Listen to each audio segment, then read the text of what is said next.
Welcome to the cockpit. My name's Ryan, and I'll be your pilot tonight. I am oh so excited to talk to you boys and girls a little bit about Jets Raiders coming up this Sunday night for Sunday Night Football. Lots of stuff going on in Jet World. Lots of people upset with Zach. Lots of people upset with people who are upset with Zach. Lots of things to get into. There's some injuries across the Jets and across the Raiders sides of things, so I want to get into that. But just want to say hello to a few people. In the chat, we got Dave D. What's up, dude? Todd. 1969 NY Jets. Can we get a W? Fingers crossed. Daniel Barry Sports. What's up, dude?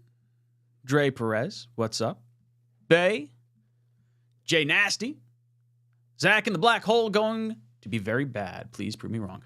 I would love for Zach to prove us all wrong. Very much. Oh, we got Lucky Leo in there. Martial, first time on live. Congratulations. Glad to pop your live cherry. Blitz Crew, what's up, dude? Always good to have you in here. Adirondack Fly Guy. Glad to have you guys here. All right. So let's see. We'll do this for probably, we'll see, an hour, 2 hours, kind of have some fun with it. I think I'm going to take some calls because I do want to hear your opinions on stuff. Since the Jets had the Monday night game this past week, I didn't do a call-in show, and I didn't do a call-in show last week because of some familial stuff going on with the kids and everything.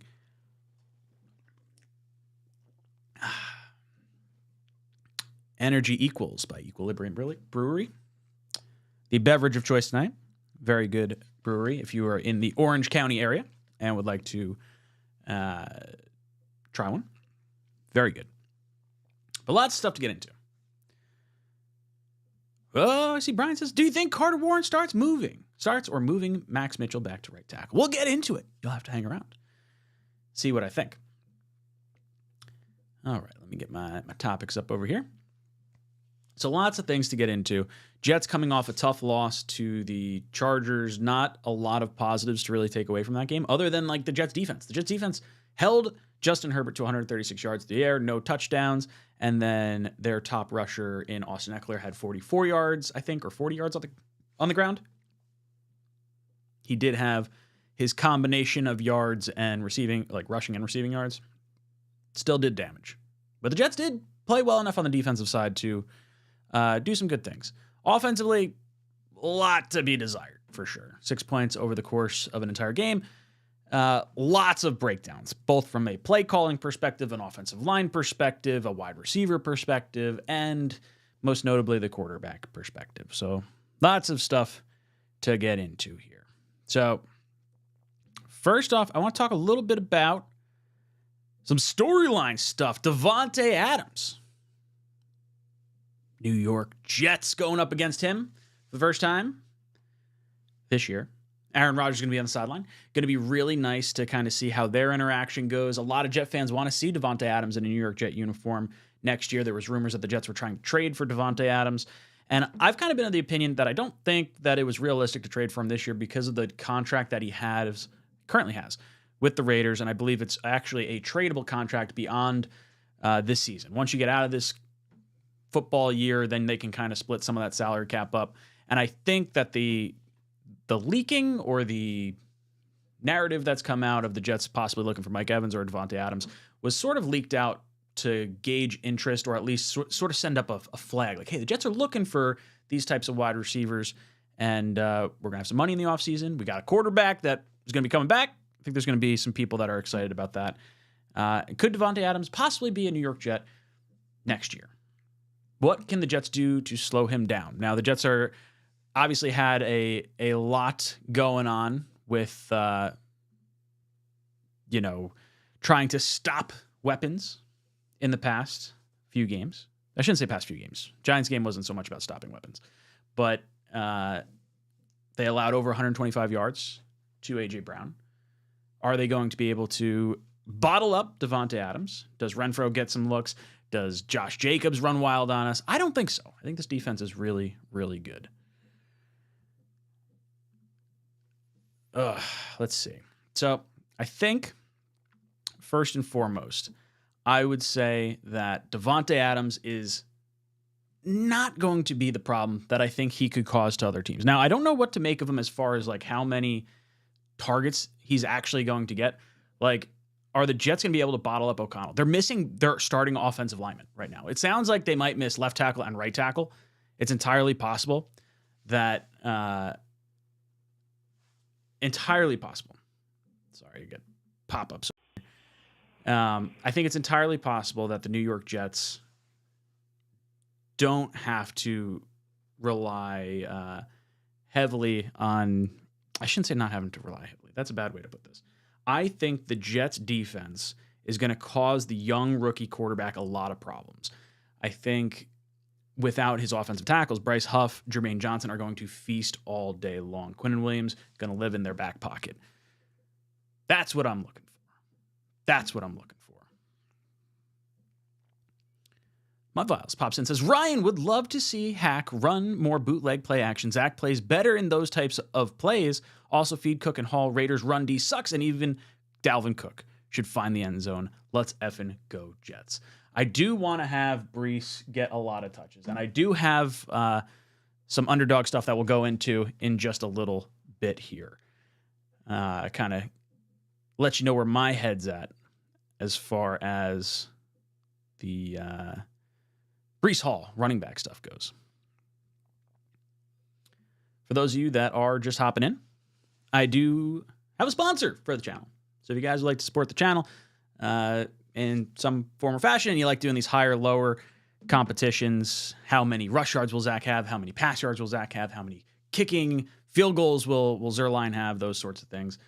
We'll get into my picks for this week. I have a $20 entry that could win up to $400. So I'm kind of excited about this, so I'll share that with you guys in just a little bit here. But if you want to help support the channel, Jets 24/7 over at Underdog. They'll match up to $100 of your first deposit. They were running a $500 special. They just dropped that back. So if you'd like to do that, link is in the description down below. I saw Mudfiles coming here. Mudfiles, where are you at? Not Mudfiles. Sorry, Mudfiles right here. Blitzcrew. Blitzcrew says, who's going to lead us in scoring, the offense, the defense, or the special teams? I mean, it feels like the special teams is the consistent winner overall. And do we say that a defensive stop that lands us in the in plus territory, does that go towards the offense because they get into the red zone or get into the end zone, or do we credit that more towards the defense? Like last week, Zach had 2 fumbles that led to 14 points, and I feel like that I did not put as much blame on the defense because of where those fumbles happened. So I would attribute that more to the offense. But when you're playing fantasy, all those points winds up going against the defense either way. I never liked that. But who's going to lead us? It's going to be the offense. We're going to score some points tonight. I think the Jets are going to come out firing. If you can't tell, there's a little tint on my glasses for a little bit of green, right? Seeing things through the Jet lens, for sure.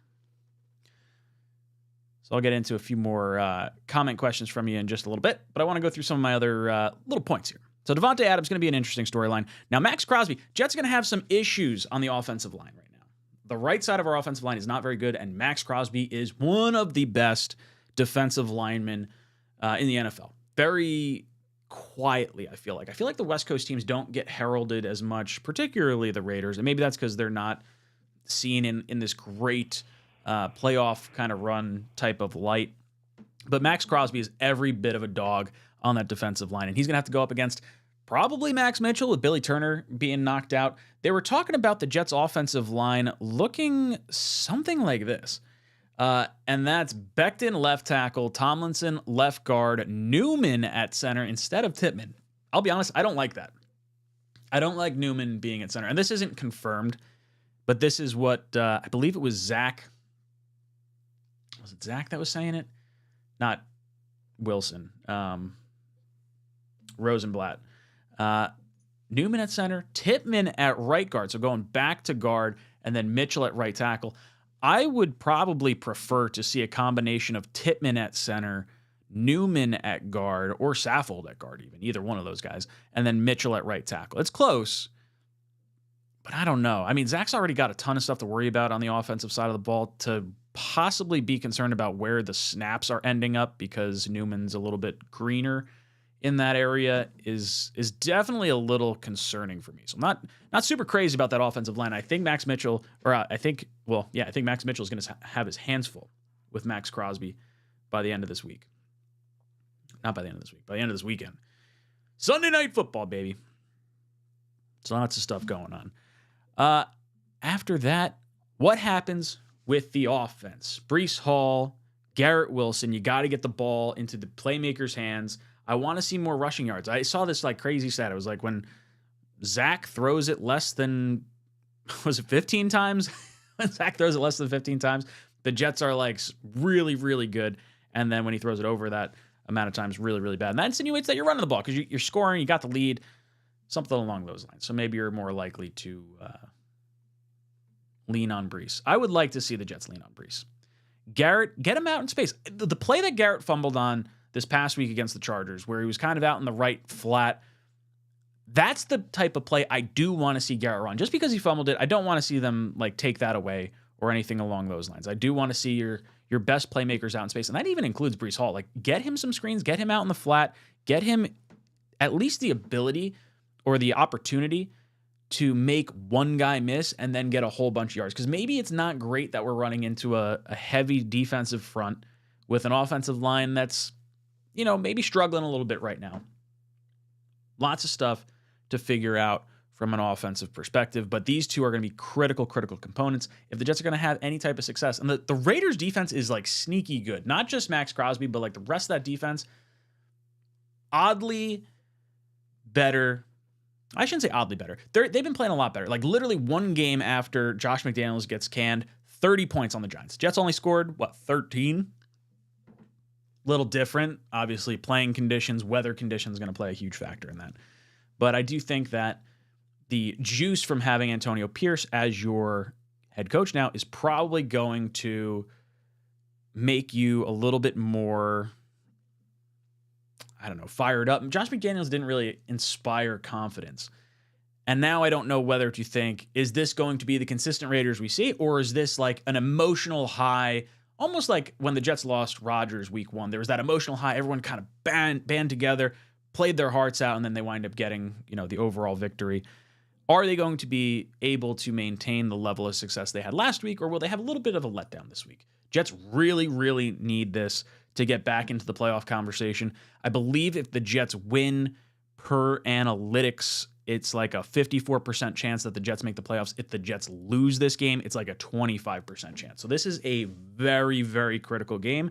Now, a lot of that does have to do with how other teams do. So if other teams wind up losing, then those odds shift a little bit, and maybe you're not as doom and gloom about this particular game. But this one is an AFC game. This one is the game just before a tough road of Bills and Dolphins division matchups, and the Jets have to have, I would say, at least 2 of the next 3 to really feel confident heading into the post-Thanksgiving games.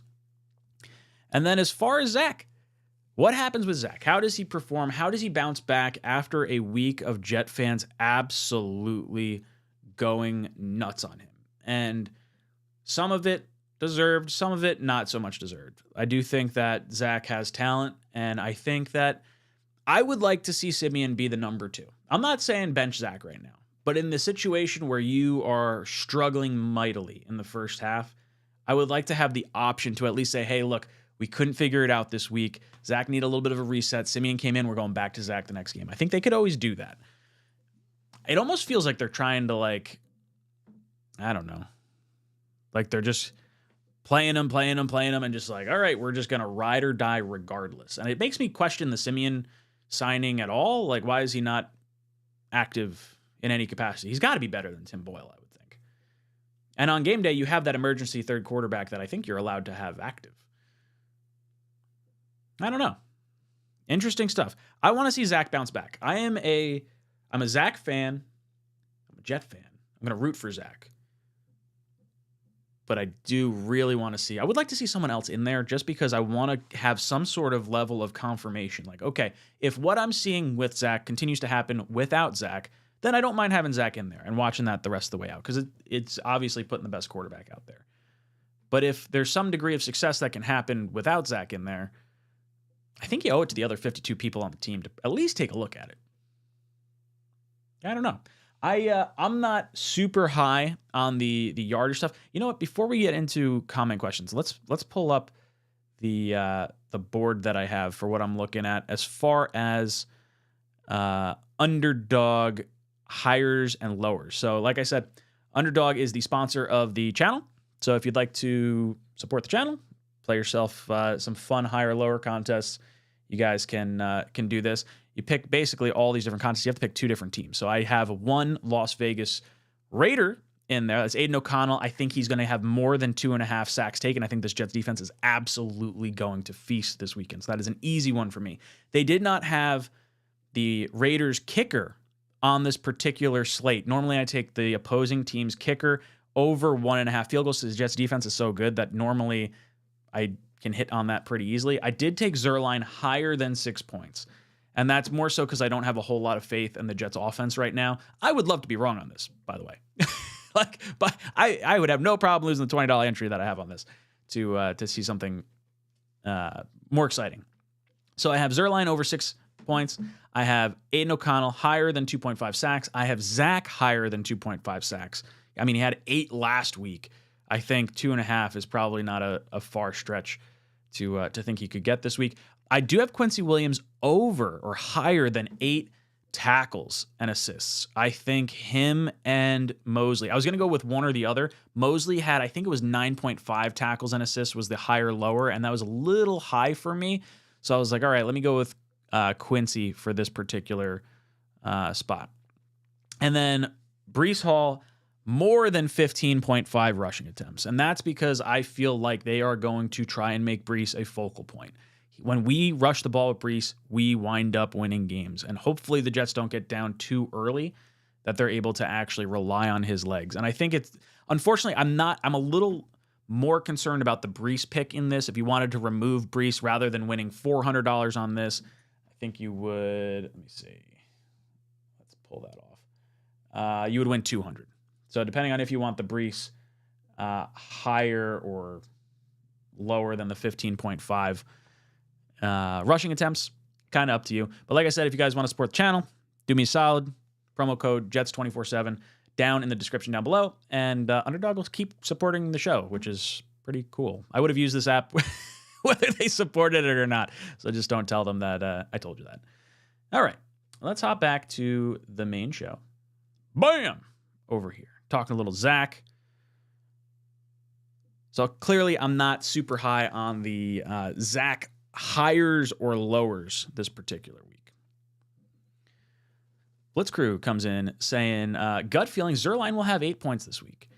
8 points this week. So that would be what? 2 field goals, 2 touchdowns? I would like that. Get me a solid 20 points. Unless we have a safety or something in there, right? Not from Zerline, obviously, but I do think Zerline's a pretty healthy. I mean, he would have had 9 points last week if Zach didn't take the sack. I'm looking forward to this.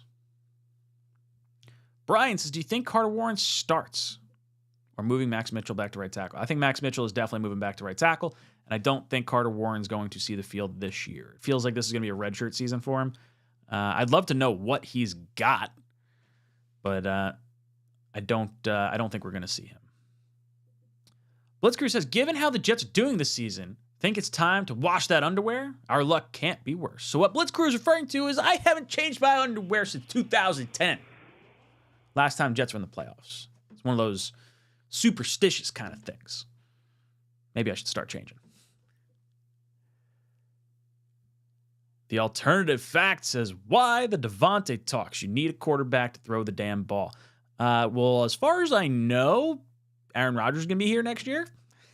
Seems like a pretty decent quarterback to throw the ball to. The Freedom House says, because they double cover Garrett Wilson and stack 8 in the box, the idea is the quarterback would have someone to throw to or take pressure off Breece. That is in response to the alternative factor. I agree. Jets need another wide receiver. Lazard doesn't get a lot of separation. I saw a little XY chart with Garrett Wilson being all the way to the left, like really, really good, like always open. And then Lazard was definitely like in the first 10% of that. Like, not good.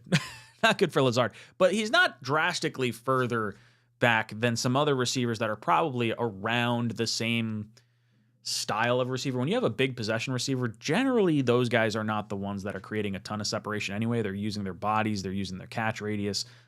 DeAndre Hopkins has an astronomically low separation rating this year, like much lower than Allen Lazard. But Hopkins, because of his jumping ability, his enormous hands, and probably quality of quarterback play, I would have to imagine he's able to get the ball. So interesting stuff.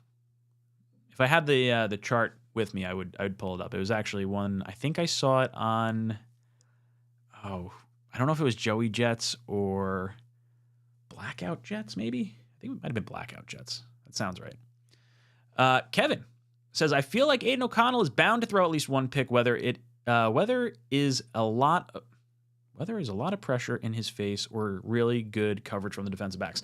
Yeah, I mean, young quarterbacks, you just have a feeling they're going to turn the ball over because they haven't seen as much. And the Jets are going to be able to rush 4 guys, so you're going to be able to drop more back into coverage. So I think there's potential for that to absolutely be the case. Nelson says, Ryan, what did you think of Bart Scott's take on the offense? I saw the video clip. I didn't actually watch the video clip. I scrolled past it. Just because I feel like the offense is stagnant across the board. I think Hackett needs to be better. I think the wide receivers need to be better. I think the offensive line needs to be better. And I think Zach definitely needs to play better. I don't think it's any one particular spot, but I'd love to know what Bart's take was on it. Dre says, over under how many picks the defense gets. You'd probably set it at 1.5. Do the Jets get do the Jets get 2 interceptions? I think 1.5 I'd feel comfortable at for a higher lower. Billy SBC says Max Crosby is a problem, like Micah Parsons was the problem in the Dallas game. Yes, I agree. I do think Max Crosby is going to have a similar type of impact, but I don't think Crosby's going to move around the defensive line the same way that Parsons did. Parsons moved right up the A gap a few times. They're definitely different styles of rushers, but the disruption factor is absolutely huge. Crosby's really friggin' good. Blitzcrew says the offensive line makes no sense. Tittman is really a center and Newman is really a guard. Yeah, I don't love seeing Tittman potentially at guard and Newman at center. Unless they feel Tittman between Newman and Mitchell is better than Newman between Tittman and Mitchell. The right-hand side might be entirely compromised if Tittman's not there. I don't really know what's going through their head because I feel like Saffold coming off the couch, kind of like Pugh for the Giants, should be able to provide at least a baseline level of play, which I feel like might be better than some practice squad guys, but I don't know. We'll see. The Jets know more than we do. Alternative facts is the best part of Sunday is Jets game is the last game. I'll be able to watch up on Unix work. Up on Unix. I don't know what that means. But yeah, I'm excited to watch the rest of the games throughout the day and then be able to watch the Jet game. I think Greenby and I are going to be streaming it over on the Talkin' Jets channel. So that'll be a lot of fun to do if you guys want to hang out with us over there.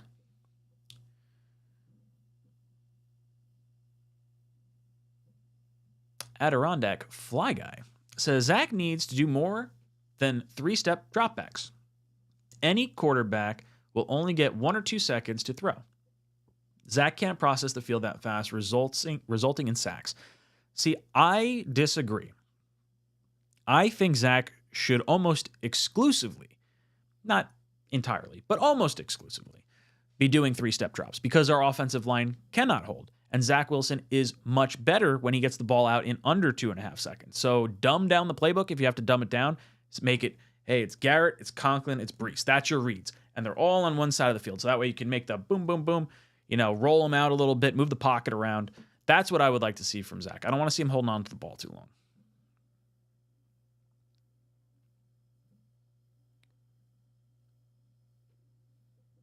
Ronald Perry says, nope, Salah is not benching Zach unless he gets hurt. I think there's some level. You know what? We'll know. If they decide to move up Simeon to the active roster, then I think there's a threat of Zach possibly being benched at some point. I don't think it's necessarily imminent, but I think there's a better likelihood that it could happen. I think if Boyle's the backup, there's no way that Zach is going to feel threatened. Cuddy says 0 touchdowns going into half. I could see a quarterback change. It depends how the quarterback play plays out. Like, are the Jets losing because they're not scoring? Are the Jets holding their own and Zach's kind of, floating around? It depends how it looks.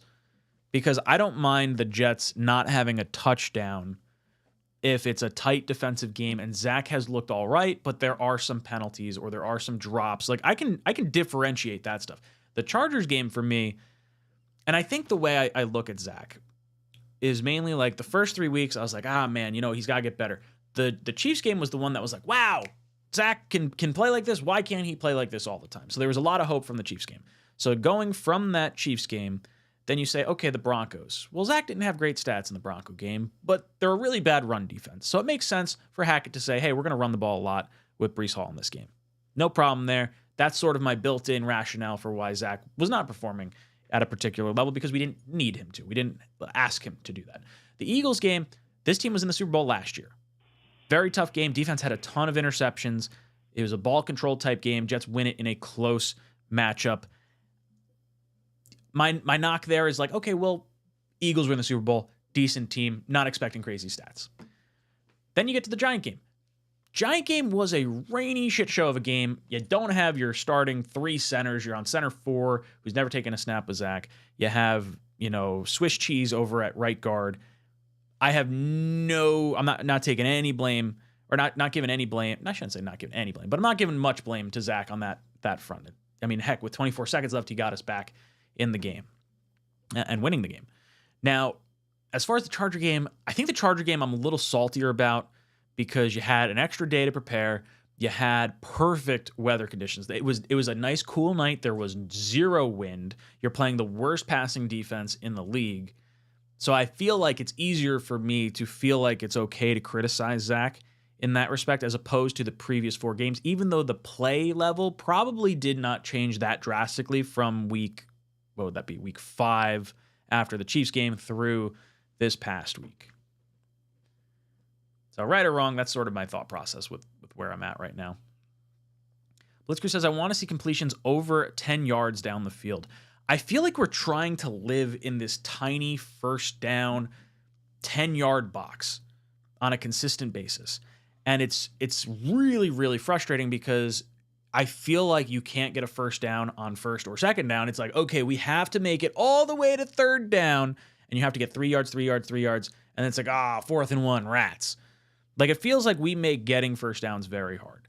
You can't see the third down conversion rate that we have right now and not be alarmed. I believe it's the lowest third down conversion rate in the last 45 years.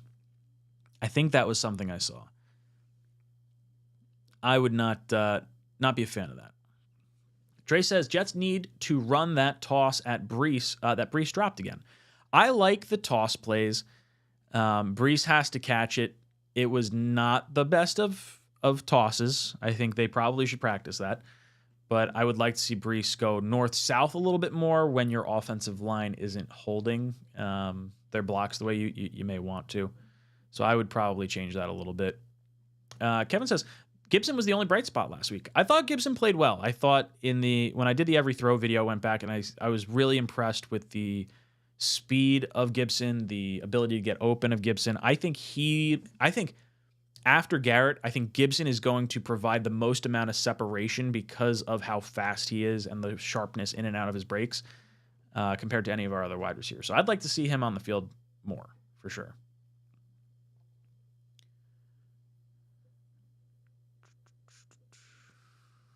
Freedom House says, Gibson had 2 catches. We threw 50 times. The Jets tried to throw more than 50 times. I think we threw it. Zach actually threw 49 times, but he got sacked 8 times, which implies a throw. So Jets damn near tried to do it 60 times. Not the best, if I do say so myself. Not great. Kevin says, why the hell would they dress Boyle but not Simeon? Makes no sense. That's what they've been doing. It's what they've been doing. I don't like it. Gibby says, Ryan, 2 of the next 3. Have you seen them play the last few weeks? I question if they'll win again this year. I'm not saying I'm confident they're going to win 2 of the next 3. I'm saying they need 2 of the next 3. You cannot drop the game to the Raiders and another game to one of the division rivals. I think that's going to be a big issue. Now, I do think Buffalo's beatable. They're without Tre'Davious White, and without Milano, which we had to go against week 1, but we didn't have Von Miller going against us week 1, which might cause a little bit more headaches with our offensive line. So I don't really know what to make of that one either. Armand says, big question, why is the kid getting blamed? Zach gets calls sent to him, and the offensive line is slow off the ball, and the defense is bullying them. Look, Zach's going to get bullied because he's the quarterback. That's just part of the... He gets too much blame when we lose. He gets too much credit when we win. But I would say, based on how Zach has performed so far this season, I'm not super confident that he... Like, I cringe when I see him drop back to pass. I don't know if he's going to be able to find someone open. I don't know if he's going to make the right decision. I mean, just running out of bounds, and this was the end of the game. It's not like there was anything that could have been really won or lost, but Zach ran out of bounds behind the line of scrimmage by like 2 yards last week towards the end of that game. And like, there is zero reason to ever do that. I used to get so mad when Geno Smith did that. And to see Zach do it really frustrates me, because you can literally just throw that ball as soon as you're running out of bounds. It doesn't matter. You don't have to throw it near someone, but then you save yourself 2 yards. And don't forget, the Jets did not get the touchdown because they threw it to Conklin and he got to the 1 yard line. 1 extra yard further, or 2 extra yards further, Jets actually wind up scoring a touchdown. Freeman House says, we got to use more screens. I like the pitch as well to Brees. So I really like the screens. I don't love pitches because you're so far behind the line of scrimmage when you do that. Even in Madden, I never did that play, which is probably not a good way to judge NFL caliber play. But I've just never really loved the swing pass as much. Brees is fast enough to probably do that. Kevin says, what does the Raiders defense look like? Actually, you know what? We could, let me hop into this side of things. Do I have both on here? Boom, we got both. Gonna be rolling 2 different directions here today. So we'll go here. No, did I switch this? I gotta change this. Boom. We're not doing call-ins right now, so let me hide that. You guys will see some of the statistics that pop up throughout over here. I have the Pro Football Focus lineup grades that they give based on base defense, base offense, things of that nature. So those will tick through as you go.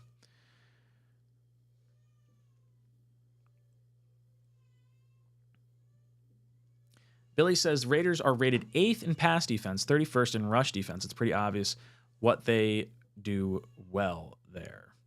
So yeah, feed the ball. I guess I feel more confident than with my 15.5 rushing attempts from Brees.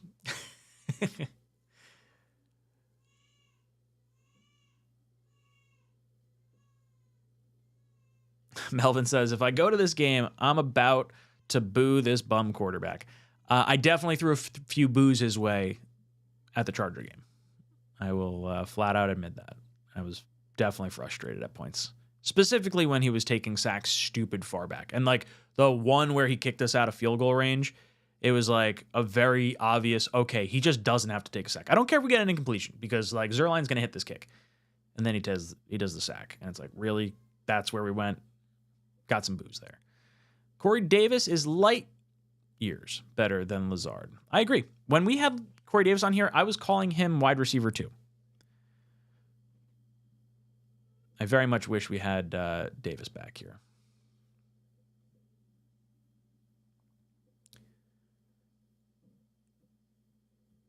Billy says, screw it. Stick Dwayne Brown at right guard. See what happens. Dwayne Brown's, unfortunately, not active right now. Ellen says, question, how are you saying Zach is threatened Bobby Saleh by not putting in Boyle? I don't think Boyle's a threat to replace Zach. I think that's what you're trying to get at. I think Saleh having Simeon as quarterback 2 or even quarterback 3 provides more of a threat to Zach. Trey Perez says, do you think we restructure a lot of contracts to get cap space? I think we're going to try and do some stuff. Like CJ Mosley's going to have to rework his contract if he wants to stay on the team next year. And I would like to see him stay. I think the veteran presence is important, and him and Quincy are absolutely balling out. So I would like to see CJ stay around a little bit. I'm trying to think what other big contracts we'd have that are coming up. Obviously, Lawson's gone. You're going to have to figure out Huff. I think the Jets have like $35 million in cap space, so we have some money to play with. But if you want to try and bring back Huff and you want to try and bring back Becton, you're going to have to restructure some people, make a little bit of wiggle room there. So I do think they'll try to do that. They'll try to retain as much as they can. I don't know what to think about Huff. Like, I very much want to... I very much would like to retain Huff on a reasonable contract. Pseudo reasonable, I guess. Like, I understand he's going to make a lot of money because he's been playing lights out. But, like, I would prefer to hang on to Huff more than hanging on to Becton. As weird as that is, even though Becton's the harder, not even harder, but it's the more of a position of need. I feel like you could almost replace Becton easier than you could replace Huff, which is weird because we have such a good defensive line. Like, I don't want to see Huff go. I feel like if Huff is to leave, you should at the very least franchise Huff and trade him and get some assets. If that makes sense. I feel like the transition tag for Becton makes a ton of sense. But I don't think you can franchise tag and transition tag. I think you can only pick one of the two. The transition tag basically allows any other team to write a contract for Mekhi Becton. And then the Jets get the first right of refusal. So we can turn down the contract. We can say, oh, wow, we think highly of you, Mekhi Becton. We don't know what you're worth. Tell us what you're looking for. If we can't come to an agreement, we're going to hit you with this tag. Go out, find your contract. Give us an opportunity to match it. That's what I think they could do with that.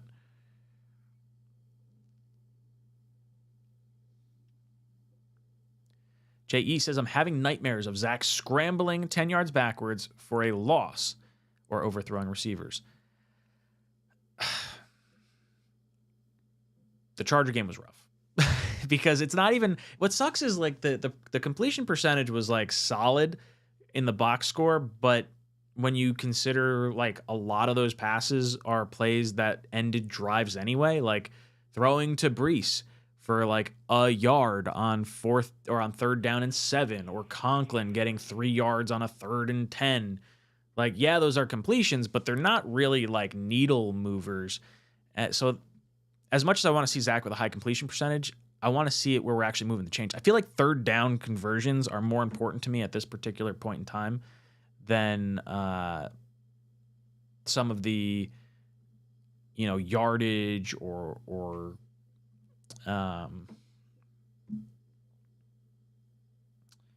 some of the yardage and also some of the completion percentage stats. I'd rather see something a little different there. Let's see. Boom. Sorry, clicking some stuff on the side of the screen here.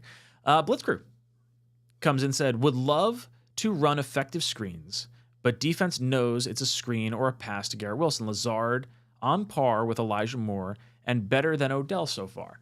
So I think Elijah Moore and Odell are definitely better than Lazard.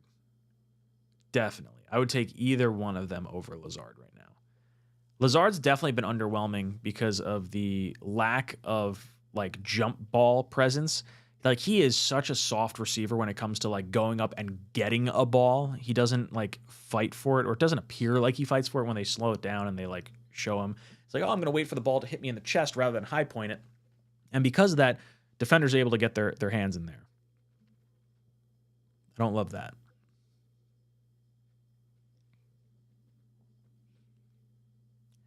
Andrew says 5 offensive touchdowns in 8 games, and 3 of them were one-play drives. Worst offense in NFL history. Shake my head. Yeah, you're talking about the plays Brees just absolutely rips off and scores a touchdown on. Now, to be fair, this is a very stupid point I'm about to make. Zach had a really good throw to Brees when he had that last 50-yard touchdown against the Giants. He like knifed it between like some defensive linemen at a really odd angle. If you watch the Play Like a Jet video on him, it was actually like a pretty impressive throw. But yes, I would say to have 5 offensive touchdowns in 8 games, with 3 of them being one-play drives, that tells you all you need to know about the Jets' state of the offense. Not to mention, one of those touchdowns would have been a Breece Hall run that the Eagles allowed him to score. So the Jets just are not scoring points at all. I don't know why you wouldn't try to make some type of move here, just to get something started. Squidward Tentacles. What's up, Squidward? How you doing? He says, hopefully we start off the game by feeding Breece, then later in the game use a lot of play action to open up the passing game, hopefully. That's what I'd like to see. I'd love to see a little bit of 12 and 13 personnel. Use the tight ends, give your offensive line a few more bodies to block, and then run out of that, throw out of that, play action out of that, and at least you keep the defense guessing a little bit more. That's what I'd like to see. Douglas says, cool multiple camera angles. Thank you. The biggest issue with the offense is the receivers. After Garrett Wilson, the wide receivers are mid at best to downright crap. We should have drafted Jackson Smith-Njigba and not another defensive lineman. That was one of the reasons, not that look, I'll be honest, I did not really want JSN in the draft. Leading up to the draft, I thought he was a lot slower than I felt would make sense, but then people showed me his 40 time with other really good wide receivers 40 times, and maybe it's not as critical, but he definitely looks slow on tape.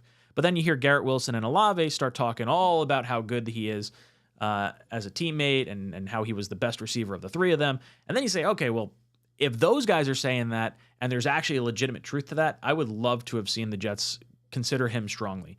Like when we lost Broderick Jones by doing that trade down from 13 to 15, we said it before the draft. I was like, the one position I would be irritated with would be if the Jets drafted an edge rusher in the first round, because we're pig rich with edge rushers.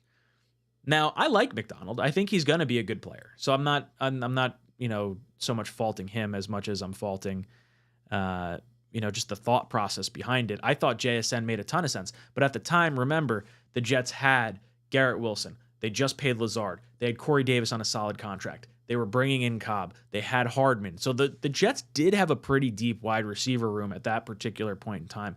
Now, if you knew Corey Davis was on the verge of retiring or stepping away from football, that was a calculated error on the Jets side of things. Hardman, obviously, you make that trade once Gibson shows out and once Rodgers goes down. There's a little less need for him there. But yeah, the wide receivers are frustrating. And it's a weird chicken or the egg conversation. Like, are the wide receivers getting open? Because I'm hearing a lot of, there's no separation except for Garrett Wilson. But then I look at some XY charts. I should see if I could find that. If I could find the chart, I feel like that's worth taking a look at. It was really good, and I don't know if I'm going to be able to find it now. Just do a quick scroll through Twitter real fast. I don't think I'm going to find it. If one of you guys find it, you can send it my way. But a lot of receivers are not getting as much separation, not our own, but like across the NFL. There's guys that are not getting a ton of separation, but are able to get a lot of yards because their quarterback is better or being able to hit smaller windows. So it's sort of a weird middle ground. I would even argue that Garrett Wilson should be the first look. Conklin should be the second look, and then Breece is the outlet, or if you want to say Breece first, then Conklin, whatever. That's sort of where I'd rank how I want touches to go. The rest of the receivers, I don't say I'm not super concerned about, because I am definitely concerned about our wide receiver depth and the lack of separation, but I feel like it's used more as an excuse when you have a bad quarterback, similar to like, we have no offensive line, which is a legitimate excuse. We have penalties that are killing drives, which is absolutely an excuse. It's just a lot of stuff going wrong all at the same time. But yeah, I would agree. I think JSN would have been a pick for the now with Rodgers, as opposed to McDonald, who was a pick for the future. He was the pick to replace Huff and to replace, Carl Lawson. Now I think most of us are sitting here and we'd say, well, we'd really like to have Jermaine Johnson and Huff as our kind of full-time edge presence, and would kind of want that pick back to some degree. But you got to look towards the future. Donnie says, what's your thoughts on Brandon Marshall playing as a tight end for the New York Jets? I saw a podcast where he said he'd play again. I'm sure he wants a contract. I don't know. When did he retire? 2019, maybe? He was done with the Jets, I think, 2013. Why not? Sure. Bring him in. Who gives a shit? Donnie says, true, since the Jets have $30 million in salary cap, I think, and since Lazard, Conklin, Uzama can't catch the ball and fail on third downs. So I don't think Uzama is going to be here next year. I do think Conklin's going to be here, and Lazard still has money on his contract, so I don't think he's going anywhere after 2 years.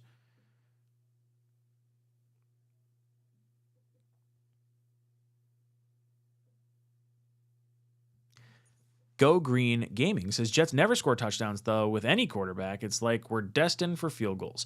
So in our historical, like, last 15 years of, like, Sanchez, Geno, Sam, and now Zach, yes, I would agree with that. But there's other quarterbacks that we have had in there that are scoring some level of points. And it's frustrating to see that the guy that we drafted number 2 overall hasn't been able to get that part done. And I would like to stop making excuses for him and just, I want to see him win a game. I want to feel like good about it, because I feel like we're 3 years in and we haven't really had like that good game where he's throwing things in timing, scoring, points, driving the team consistently down the field. It feels like we're always kind of stagnant.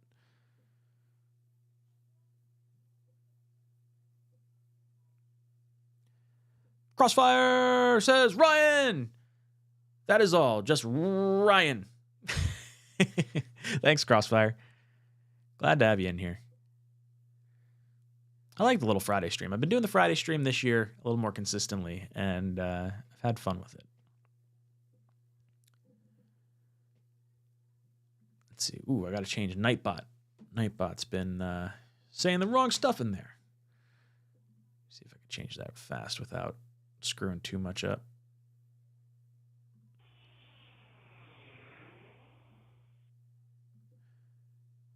Turn those off.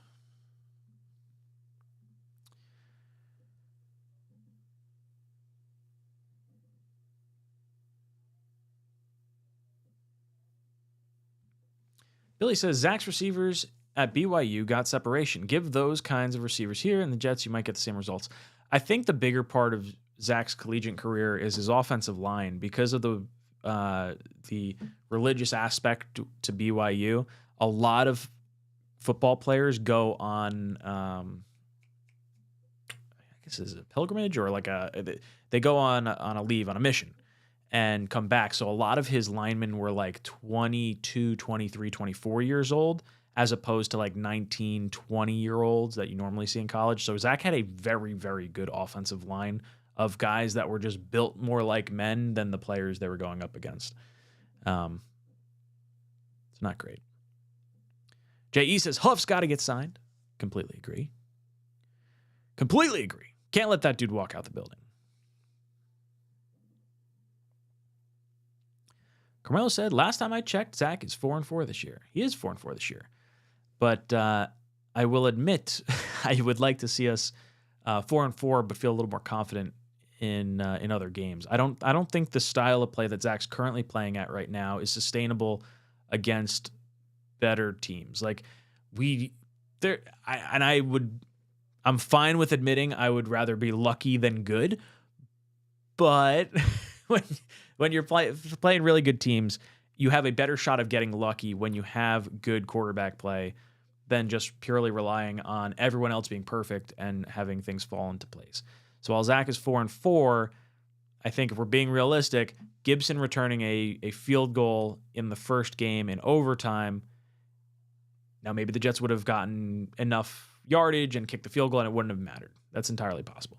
But returning that after a Rodgers injury feels a little bit of luck. The Eagles game and the Giants game, I think, were very much poor coaching decisions by both the Eagles and Giants, and a little bit of luck mixed in there as well. And I think those could have definitely gone the wrong way. So as weird as it sounds, like, oh, Jets are 2-2 at the bye week, or 3-3 at the bye week at the time, and we're like, wow, we could just as easily be 5-1 if we had, a few things break our way. It works the opposite way too. So I don't know. Winning is all that matters, but I feel like you have a better shot at winning when you're playing consistently good. Wrong verb. By that logic, the Jets are 4-4 with Lazard starting. That's a good way to put that. I've never thought of it that way. That makes me smile, though. Crossfire says the 2021 draft class as a whole was screwed. No combine and very limited pro days. That was the 2021 draft class. 2020 draft class, Crossfire. When the Jets took Becton. That was not a good draft. It was a very bad draft. Was that 20 with Becton? I think it was, right? And then Zach was 2021. Yeah, that makes sense. Yeah, I think 20 and 2021, very tough for an evaluation standpoint.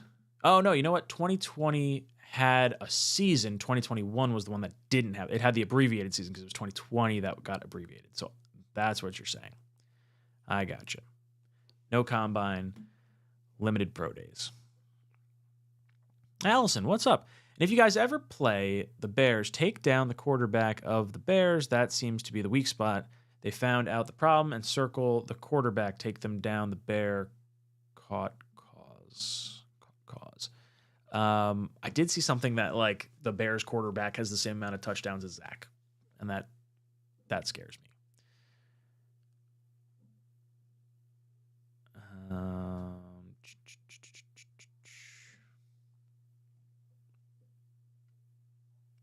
Excessive Tackle says, we blow the Giants out with a different quarterback. Stop. Yes, I do agree. I think if we could have had the offensive line figured out, I think missing the offensive line was definitely a little janky. Losing McGovern, losing Wes, already having Tippmann knocked out. I think that was a very challenging part of that game that I would steer a little bit away from blaming Zach too hard, especially with the weather conditions. Like literally neither team wanted to win that game. That was one of the worst games I've ever seen.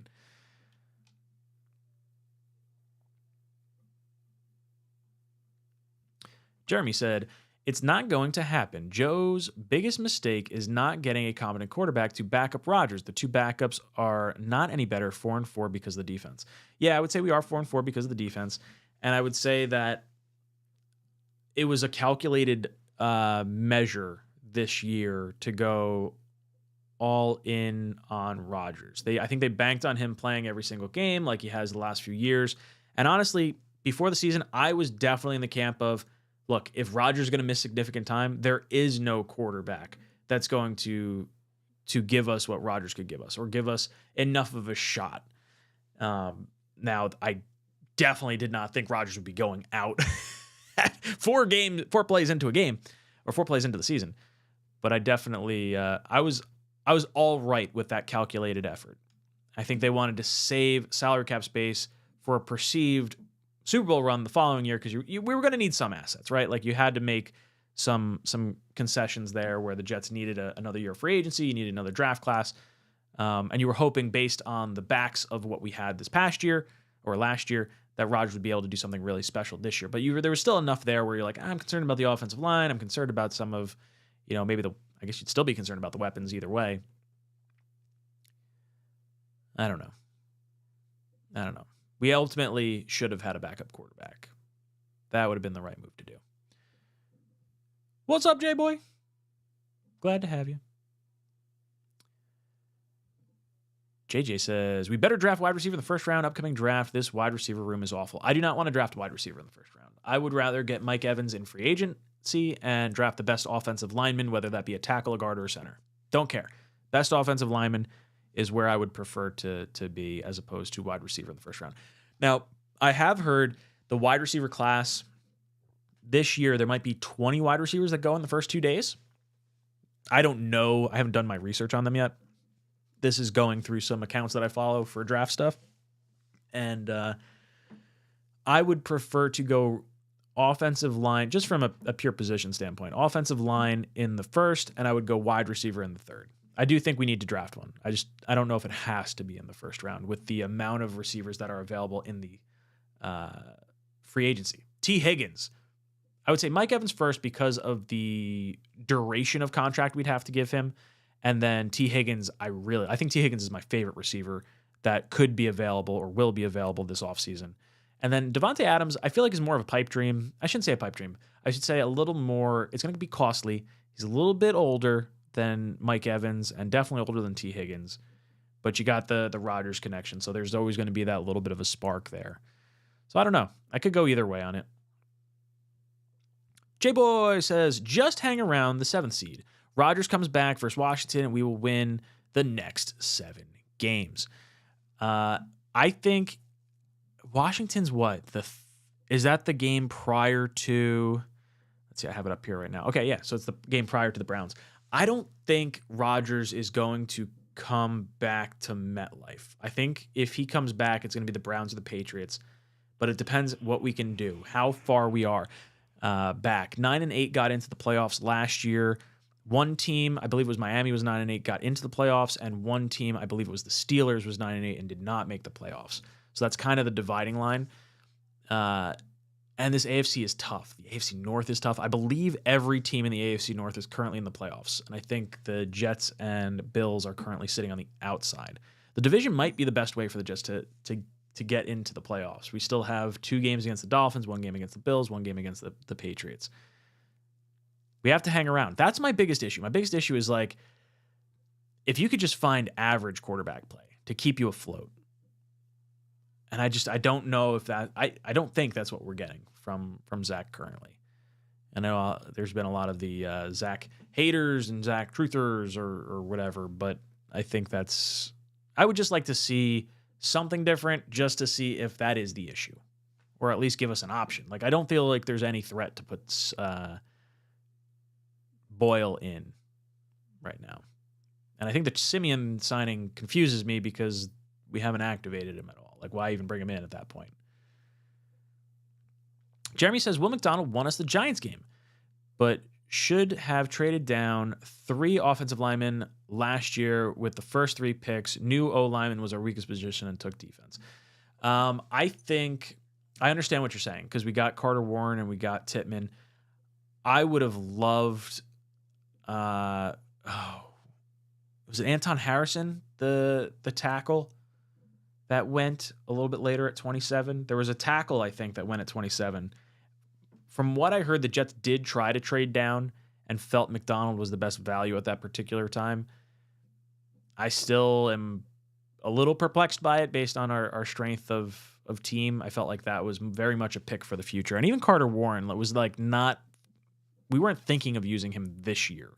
It didn't feel like. A lot of this draft felt like future picks, which I'm okay with to some degree, but when you start investing into Aaron Rodgers, it's like, okay, what pieces can help us immediately while also provide us some good value for the future?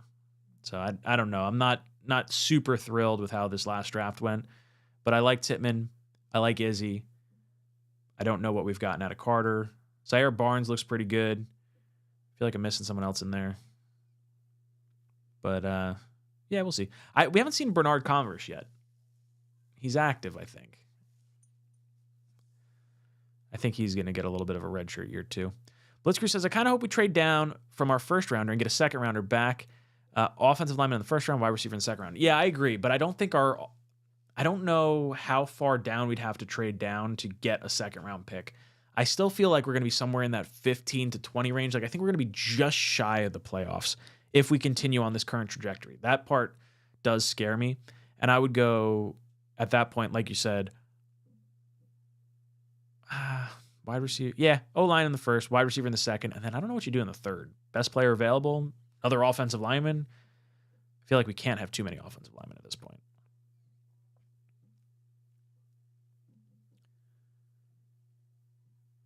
J-Boy saying his comment before, if we go on a 5-game win streak, we win the Super Bowl. Yeah, if it's Washington, right, it would be, if he comes back for the Washington game, Washington, and then the Browns, and then the Patriots, and then it's 3. Well, no, it would be 6 wins, right? Did you say 6? 7 games. 7 games. That makes sense. Had to do math. Almost had to take the toes out there. Knobcraft says, I think they're winning 3 or less from here on out, and Rodgers sits out until next year. That's sort of my gut feeling, too. I feel like the wheels are about to come off, and I'm really nervous about it because I want this locker room more than anything to stick together, and I want as many wins as possible. I don't want to tank. I don't want, I want to see Brees get his touches. I want to see Garrett get his touches, and I know they're going to be here next year, and they're kind of just waiting and like, okay, well, at least we got Aaron Rodgers next year, but I want us to have a shot. I want Rodgers to be able to come back. I feel like we had our season stolen from us, and I know a lot of Jet fans probably feel that same way. So I'd love to get like some little crack at it if we could. Mr. Excessive Tackle says, people keep saying Zach outplayed those good quarterbacks. You're confusing that with our all-world defense making these quarterbacks look like Zach, which is sad for our defense to be stuck with this historically bad offense. I agree. I think the Patrick Mahomes, Josh Allen, Jalen Hurts, oh, well, their QBR was less than Zach.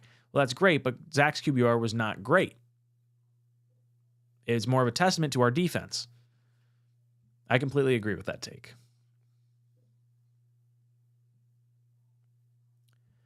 Allison says, I see the veteran quarterback losing his job over a rookie quarterback. Crazy winning games. And the rookie quarterback, we could have circled him and jumped him, knock him down.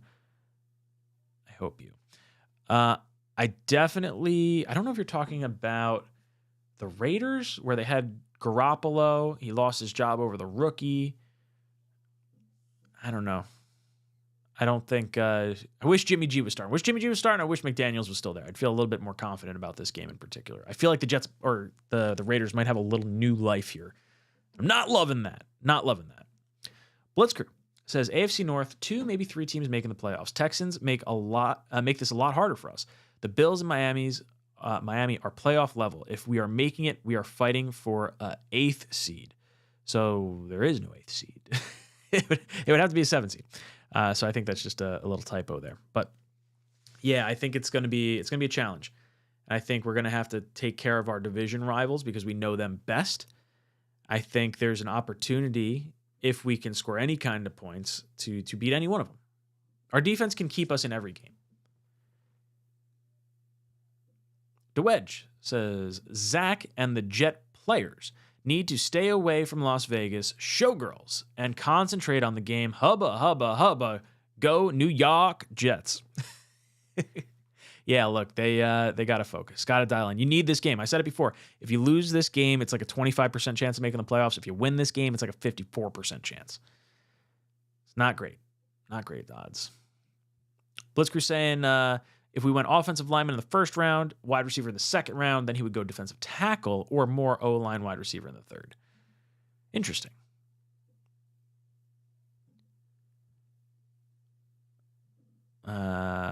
Adirondack Flighty says, Marvin Harrison Jr. would look great in green and white. Yeah, sadly, he's not going to make it that far. He's going to be a top 5 pick. I'd be very surprised if that happened.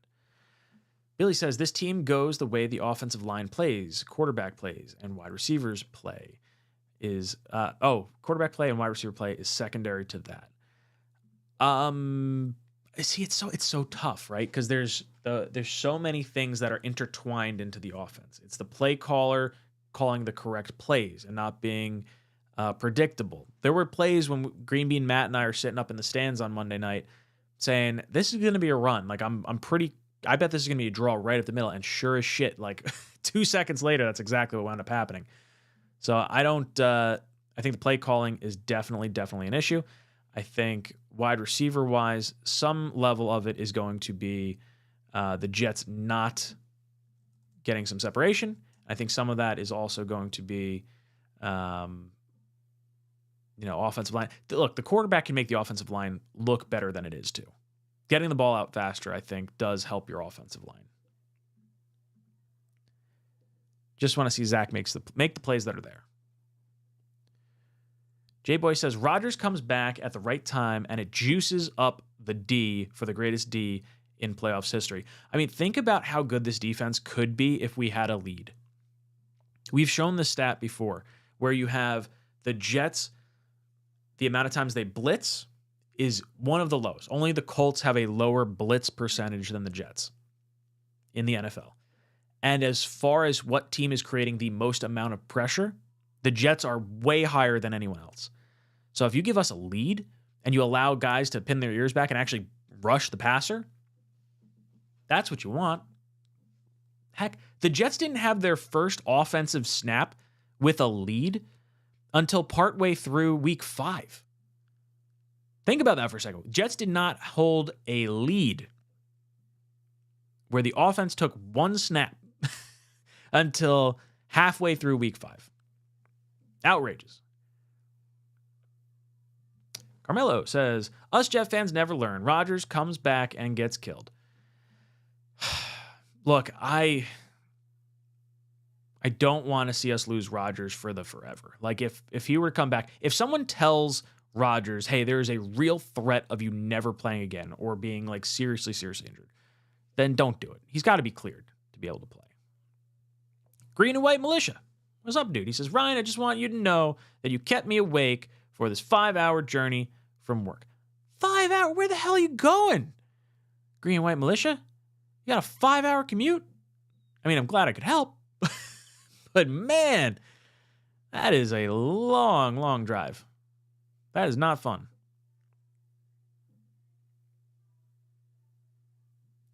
Blitzcrew says, given what happened to Aaron Rodgers, picks for the future, not bad.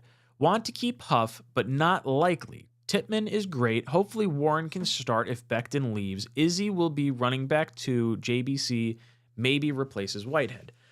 I would like to see that. I don't think Whitehead's going to be here next year. I think there's a really good opportunity for the Jets to upgrade at that particular spot. As far as, I guess if Rodgers is down, the picks for the future probably make an all right amount of sense. I do want to keep Huff, but there is no way I'm allowing Huff to leave via free agency. No shot. At the very least, you franchise tag him and you trade him for what you can get. You cannot allow him to leave via free agency. I would rather trade like Will McDonald, I think, than Bryce Huff, which is weird to say. And I probably shouldn't say that because I don't know if there's actually like some serious cap damage that could be done by trading away a first round pick. I'm pretty sure there is. Based on their signing bonus. But I think you can't let Bryce Huff leave. You can't let him leave with the amount of pressure that he's causing. It's such a critical position. I do like Tippmann. I think Tippmann's going to be really good. I'm curious to see what happens with him at center with his height. He looked good last week. He only gave up 2 pressures. As far as Warren goes, I don't think anyone's going to feel confident, even the coaching staff, that he's going to be able to take over as a starter by the offseason and by the draft. I think that's something you evaluate over the course of next season. I feel like they were going into the season saying, hey, we're definitely going to be franchise tagging Becton. We're going to be losing Bryce Huff in free agency. And then Huff goes off, and you're like, well, hold on a second. Maybe we shouldn't do that. I don't know. I'd love to see Izzy as running back too, though. I think that is likely. Thank you, Blitzcrew. Kishan says, factoring out a quarterback play, is a 4-4 a good record right now? I don't know. I think the Chargers game was one we should have had. I guess with Zach playing, if you had known Zach was going to play at the beginning of the season for where we are right now, I think you would probably sign up for 4-4, realistically. You probably would have penciled us down for a loss against the Eagles. You probably would have penciled us in for a loss against the Chiefs. Dallas was always going to be tough. And then losing to either like a Buffalo or, flying out west to like a Broncos. 4-4 isn't bad. But I think the way we're winning is bad. I think that's what you have to look at. Like, I don't feel like it is a sustainable practice to win based on like luck and on defensive turnovers. Like, what did the Jets have? 3 or 4 turnovers against the Eagles? That's a lot. That's a lot of extra opportunities for your offense, and for you to only like sort of do all right with it. I mean, heck, if it wasn't for Breece getting gifted that touchdown, we probably don't have many points to speak of. Excessive Tackle says, I'd franchise tag Huff. He's so good. I think the Jets should try to re-sign him. If you can get him on like a 3-year, $60 million deal, I would do that. I think you look at some of the contracts that were given out, specifically Montez Sweat getting 4 years, $96 million or $98 million. it gives you some concern. Can the Jets allocate that much money to the edge position when you have so much invested into the defensive line? I see good teams all over the place keep their good players, and Huff plays an elite position with elite stats. It would be absolutely foolish to let this guy walk out the door. K Yeti says, I like that shirt. It's my birthday. The wife came through with some cool gear. Great day with the boy. Good times. Cool. I like that shirt. This shirt? Is that what you're talking about? I like this shirt too. Got it from the Jet Shop. But happy birthday. Congratulations. Blitzkrieg comes in and says, prior to Warren's injury, thought he'd be an NFL left tackle starter, so I'm hopeful. Huff, what is the trade compensation? Hopefully a late first or second rounder. I don't want to trade Huff. I really want to keep him, but I think at worst case scenario, you do have to franchise tag him and try to move him. And then it's a matter of what team you can get to kind of bite on him. I would love to get a first and a third for Huff. If you had to make the move, a first and a third would be what I'd want to get. You're not going to get the 2 firsts that would require like someone to sign him away for the franchise tag. If you don't believe you want to have him on the roster because of the salary cap impact from the franchise tag, that dictates trade value. So if the Jets are like, hey, we just can't have him on the roster, we just got to move him, then it might be more of like a second round pick. The Jets put the second round tender on him this past offseason, so it would stand to reason if someone offered a second round pick, they would have taken it at that particular point in time. I do think his value has gone up since then, but now that team is going to have to pay him as well. So there's some nuance to this, for sure. Green White Militia says, road work, literally everywhere. So you're 5 hours on the road doing road work, as opposed to traveling 5 hours. Either way, that's a lot of time in the car.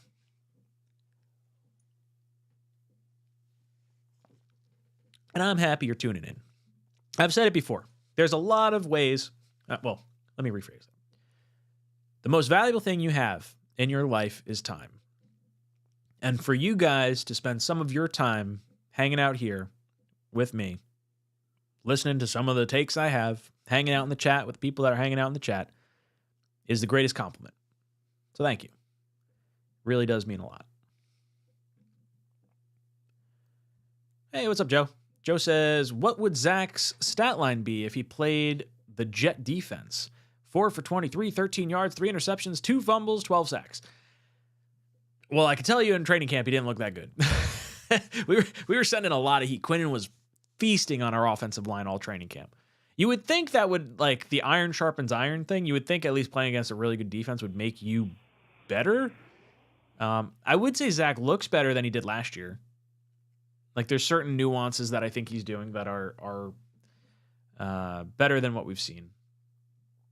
But I would say I like Mike LaFleur's play calling and scheming more than I like Hackett's.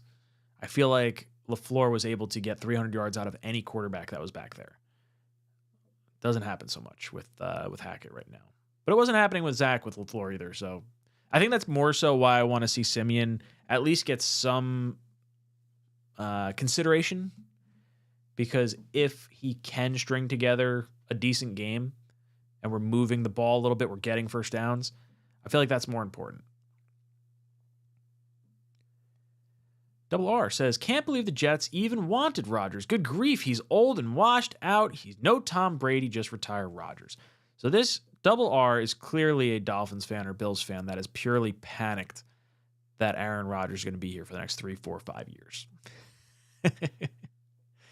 Get out of here, Double R. Come on.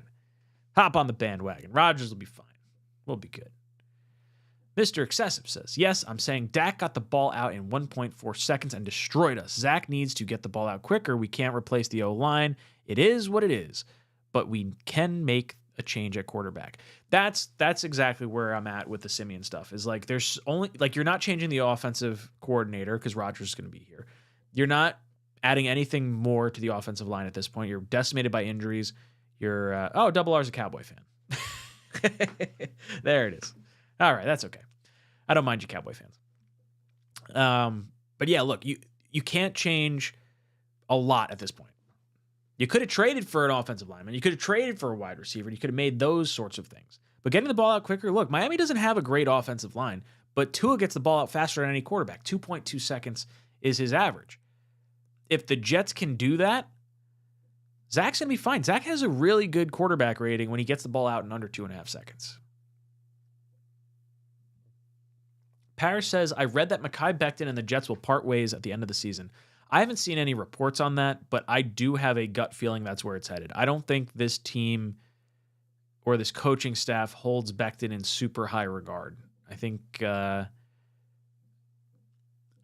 been saying it for a while. I think David Bakhtiari is going to be our tackle next year. I really do. I think from an injury standpoint, he provides the same level of concern as Becton, but his ceiling is top 5 offensive tackle play, and it's Rodgers' buddy. I feel like that's very much going to be a thing, and I think he's going to be a free agent.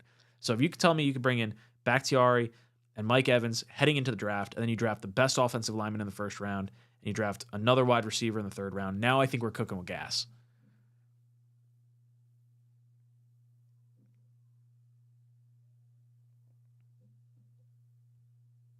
Allison, I'm popping into the mic. You'll have to excuse my spelling. It spells what it wants to, not what I want to spell. That's all right. Text to talk is can be a little challenging at times. Parrish says the Jets need to draft O-line along with a possession wide receiver and a developmental quarterback in next year's draft. I don't think the Jets are going to look at quarterback until like maybe round 3. Round 4 probably feels a little more realistic. I feel like the first 3 rounds are going to be used, or first 2 picks in the first 3 rounds are going to be used towards helping Rodgers. So offensive line, wide receiver, I feel like are pretty important. As far as developmental quarterback, I mean, man, if Penix makes it to like the 3rd round, I don't know where he's supposed to go. He is an exciting quarterback. I started watching some of his highlights the other day. I think of all the quarterbacks that realistically the Jets could get. Like, I don't think May is going to make it very far. I don't think Caleb Williams is going to make it very far. But Penix, if you could trade down and get him, let's see, where is it? What is his? Let's see where his draft stock is. They have him listed. Oh, no, he's going to go higher than we could probably get if I had to guess. Does it say where he should be picked? I think it normally does. So average position ranking. Draft Buzz puts him at number 8 overall. There's a number 14 overall. Then it's 23, 25, 29, 44, 44, 45, 45, 47, 49. So it seems like he's going back end of the first, top of the second. Michael Penix Jr. Man. I don't think the Jets are going to spend that high of a pick on a quarterback, unfortunately. I think he's really good, though. Greg, what's up, dude? What's going on, faithful Jet family? Oh, you know, trying to wrap our head around everything. Jet related. Double R said, just stop by to see what's up. Respect to the Jets. Glad to have you, Double R. I do like your Cowboys. I'm a big CeeDee Lamb fan. Big CeeDee Lamb fan. Boycott Activity says, someone has to be open for Zach to get the ball out quick. I should have saved the chart. I didn't save the chart. The Jets have, so Garrett Wilson's getting out of he has separation far more frequently than any of our other receivers by a large margin. I think there's other ways that Zach could be helping us as opposed to just saying, oh, well, the wide receivers aren't getting open. When you look at even Lazard's separation, he's not that far. He's actually better than DeAndre Hopkins. It's the style of wide receiver that's different. When you guys get sharp route runners, they're more likely to cause separation because of how crisp their routes are. When you get possession wide receivers like a Lazard, you're not really going to get that, and it takes a good or a better quarterback to knife a ball in there with a little less separation. And unfortunately, Zach's not that level of quarterback right now. Adirondack Fly says, Zach is averaging 2.5 in the pocket from snap to throw through week 9. That's when he's in the pocket, I believe. And when he throws it under 2.5 seconds, it is pretty good. I saw a stat the other day that was pretty impressive. K. Eddie says, I'll admit, Michael Carter has not played well this year. He can't get into a groove. It sucks, and it's hard to watch. I had high hopes for him this year. So did I. I really like Michael Carter. He's like, the voice. He's a leader in the locker room, but I don't know what he, provides. I'm fine. This is his third year. We have him under contract for next year. I'm fine with a running back field of Brees, Carter, Izzy, and if they want to bring in an undrafted free agent guy, I'm cool with that. But then I'd probably, allow Carter to walk at that point. I don't think it's worth bringing him back. Greg says, we should only get back to Yari if Aaron allows us to dump Cobb and Lazard and replace them with actual weapons. I don't think Rodgers is going to have any issue with the Jets bringing in like a Mike Evans and bumping Lazard to wide receiver 3. I don't think he's going to be upset with Cobb, getting less playing time than a Gibson at this point. But I do think there's some value in having some veteran leadership there. And if it's going to help Rodgers be a little more comfortable and it's not displacing someone that we really want on the roster, I'm not super stressed about it.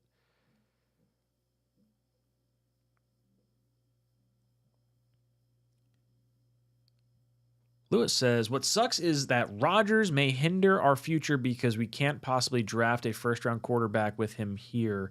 Shake my head. No, that's not true. I think the Jets could do it. They'd have to move off of Zach prior to making that selection, I think.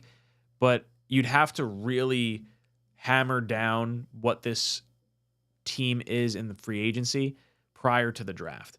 I think if you wound up having a situation where a quarterback just fell to you and you're like, we didn't expect him to be here, then maybe you consider it. But I think it's still a year early. I think Rodgers is going to be here a few years. I really do. And I don't think he's going to hold the same type of grudge that he held against the Packers, because he won, or no, they were in the NFC Championship game, and then they traded up for a quarterback rather than drafting him T. Higgins. That's different. I think if the Jets are bringing in the weapons and giving him the offensive lineman and doing all that, and then say, hey, look, we're going to have this guy sit behind you. We just moved off of Zach. This is where we are right now. I think there's some all right feelings there. Man, I got to clean the top of this. Whoop. How many of you actually clean your computer? Psh, don't act like I'm the only one. Getting dust everywhere.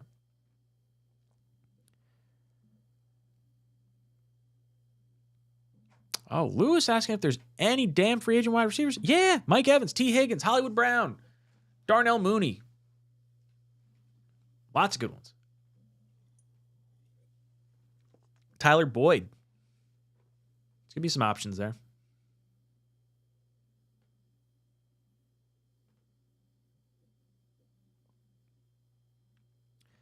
Yo, what's up, Jet Engine?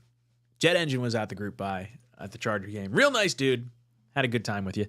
Yo, Ryan, just a heads up to all. Anyone blaming the wide receivers, running back, or anyone other than Zach or whatever is a moron. Is insisting that he continues to start is not a serious FB fan. FB fan. Not a serious FB fan. I don't know what that means. I don't know what an FB fan is. Football fan? Not a serious football fan. Look, I think there is absolutely blame for the offensive line. I think there's absolutely blame for the offensive coordinator. I think there's absolutely blame for the running backs. I would say less so on the running backs. I would say wide receivers, offensive line, offensive coordinator is where the blame lies outside of quarterback. But I think Zach deserves blame. I definitely do. And I think the easiest move is to swap out the quarterback. The only thing that sucks is like there's such like a stigma to switching the quarterback, and it's like, oh, you're going to hurt their psyche. There's this whole like, alpha beta kind of mentality. My argument is that Rodgers is coming back next year. So I feel like you should be able to move Zach back for a game if he's not playing well without it being entirely detrimental to everything. But maybe, who knows? Maybe Simeon just stinks. I do think Boyle is worse than Zach, so I don't want to see Boyle in there. And look, I'll be honest, I'm not like super jazzed about Simeon. It's more so pure curiosity as to where I'm at. I'm at my wit's end. I wanted to see some sort of competent quarterback play, and that's where I'm at right now. Paris says, when do you think the Jets will make Jeremy Ruckert at very least number 2 tight end? It seems he is the best all-around tight end on the Jets. I think I don't know what their snap percentage was, but I feel like he's getting more reps as of recently. I would consider him more of a tight end 2 to Conklin's tight end 1. I feel like Uzama's kind of seen a little bit less of that percentage snap. If you guys know what those percentages are, you can let me know. But I do think it'll probably be after this year. I think we probably let Uzama go, if I had to guess. And Ruckert and Conklin will be our tight ends that we roll with. And, we'll add some other pieces in here as well. Blitzcrew says, if we draft a quarterback in the first, we have 1 year of Aaron. Yes, Blitzcrew, that is a very serious type of conversation to have, because you don't draft a player in the first round and waste those years of cheap rookie contract. That's the issue.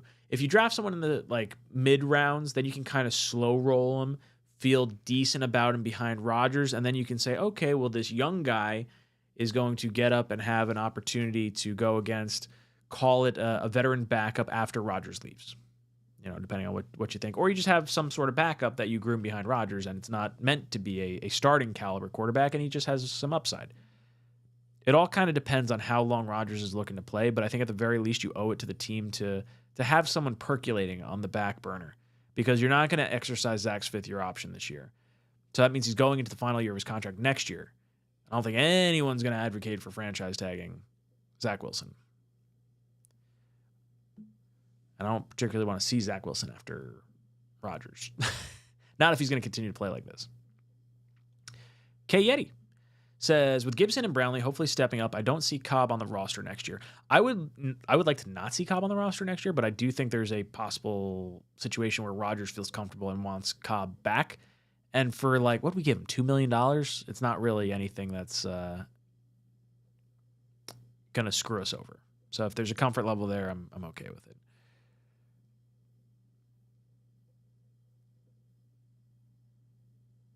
Boycott activity. Jets Talk said Lazard is getting separation similar to Hopkins, but a professional who reviewed the tape for Buffalo said no one's open when he reviewed the Charger game. So let me see if I could find the tweet I was looking at. I don't know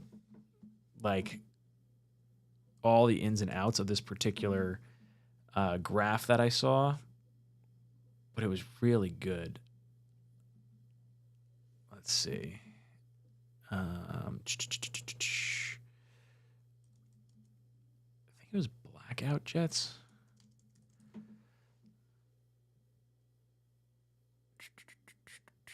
It was a really good graph that I liked.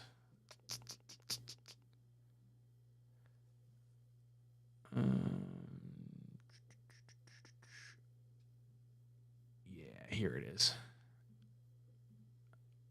All right. So just put it on the desktop for now, and I'll pull it into here.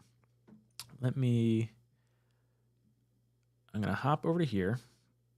We're going to hide the Underdog stuff, and we're going to bring in this. So this was an interesting chart that I saw posted. So this is apparently separation. So if you look at the X and Y axis here, the X axis is raw Pro Football Focus separation grade. So Garrett Wilson, Brandon Ayuk, all the way to the right-hand side. That means they're getting the most amount of separation. Now, when you look at Lazard, he is much farther to the left-hand side. But when you look at other players that are around that same level of separation, you're seeing DK Metcalf, you're seeing DeAndre Hopkins, you're seeing Van Jefferson, Michael Gallup, Michael Thomas, Donovan Peoples-Jones, Terry McLaurin, Darnell Mooney. They're all within a reasonable amount of distance from that x-axis. So I don't think you necessarily are saying, separation is the end-all, be-all. but quarterback play would indicate that like Hopkins is playing well, DK is playing well, Cortland Sutton's playing well. These are all players that are able to get for catch point and yak grade. So clearly they're not getting as much separation, so they're not getting the extra yak. But the players that are lifted up higher, I think you would argue would have better quarterback play. So, I don't know. Make of that what you will. Clearly there's some bad players. Elijah Moore being down there makes me smile a little bit, not going to lie. But you can see his separation is better than most. But they haven't really had good quarterback play over there either. It's an interesting chart. Interesting chart. Minimum of 125 routes. Garrett Wilson, elite at separation.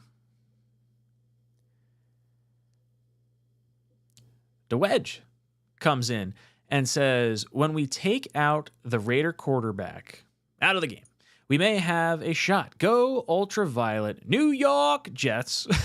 New York sack exchange.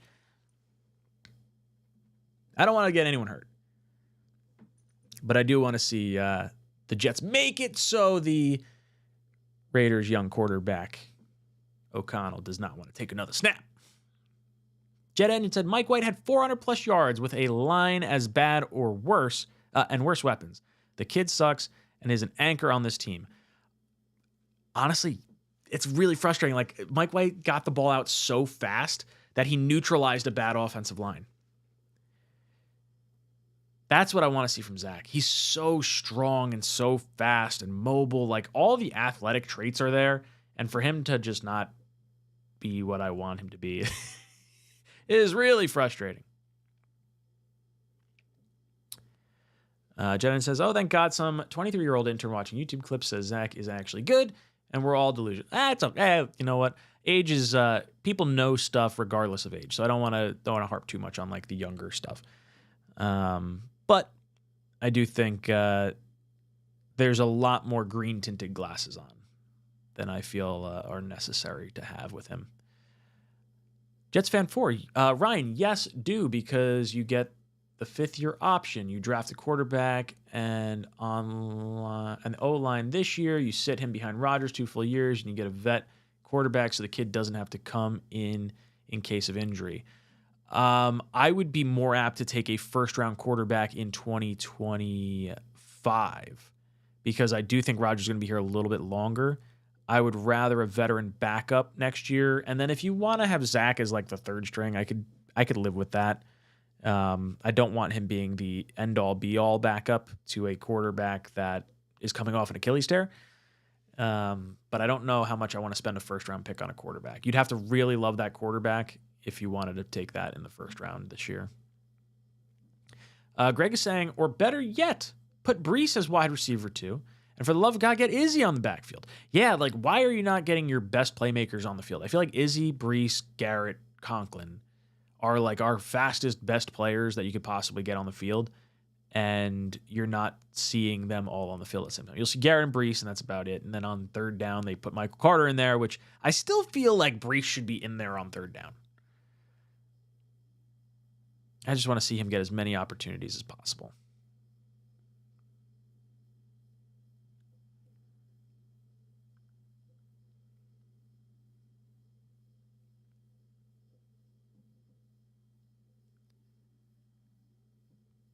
Okay, Yeti says, Zach is like that brown pack of ground beef. It's all you got, so you go with it. Hope for the best, but you know it's going to be a problem. That's a ridiculous way to compare Zach Wilson to brown beef. Adirondack Fly Guy says, little separation is why you need a quarterback that can hit them in tight window throws. Yes, I agree. Better quarterback can do well with receivers that aren't necessarily getting as much separation. Now, you could say, like, hey, Zach is so bad, we need better wide receivers to get more separation so he has a shot at hitting them. I'm not necessarily sure that's a great thing to say about Zach, but that is the what you're getting at there with the offensive weapons and the separation and whatnot with the graph I showed. I guess I sort of agree with that.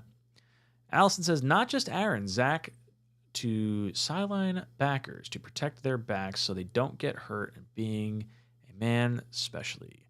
Aaron, I think, is an old friend, wants to come because of Aaron, David Bakhtiari. I think Allison agrees with me that Bakhtiari is going to end up in New York. I really do. I think that's what's going to happen. Now, he doesn't like playing on turf, so maybe Rodgers pushes, everyone to go with grass next year. I would love to see that happen. I mean, when you have Garrett Wilson saying he wants to play on grass and Aaron Rodgers hurts his Achilles on turf, and like everyone's already complaining about MetLife's turf, I would like to see it swapped out. Paris says the Jets have too many holes to use a first-round pick on a quarterback. I agree. The Wedge says, I think Zach wants to play like Patrick Mahomes. Delay. Go Jets. I think most quarterbacks that are coming out of college want to play like Patrick Mahomes because it's fun. There's the alternate arm angles. Like the ways, like Zach's talent is there. Like that's the most frustrating part about it. Because he sucks for friggin' 59 and a half minutes and then 24 seconds goes 75 yards down the field and gets us in position to go into overtime. Super frustrating to watch from a fan perspective.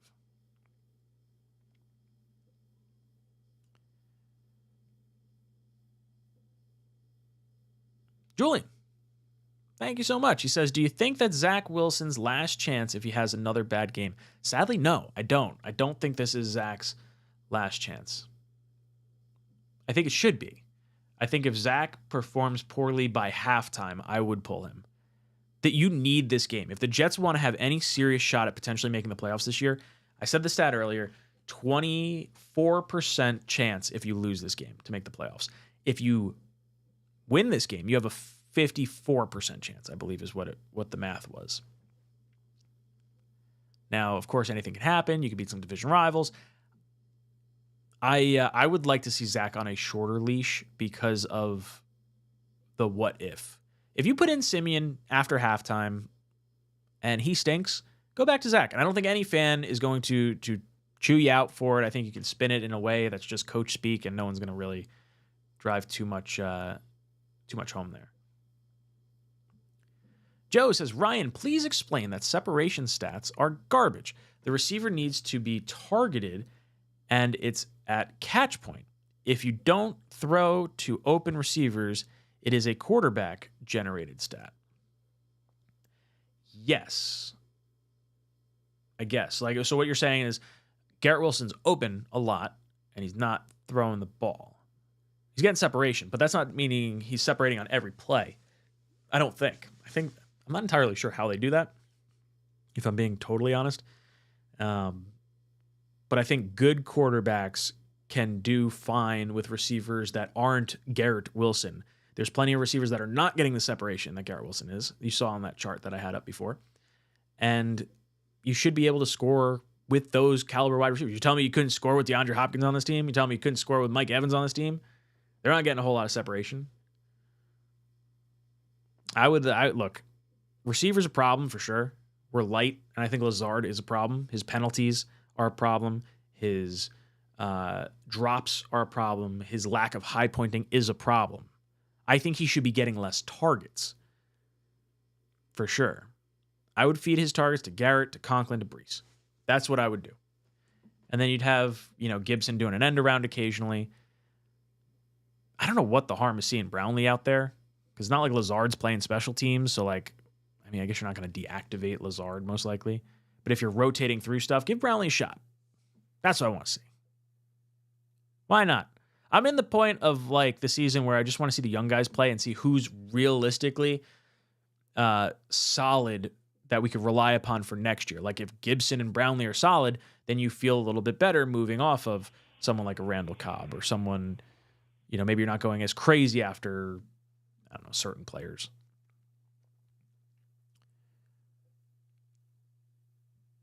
Ace of Spades, do you think LaFleur was a better play caller than Hackett? Yes, I do.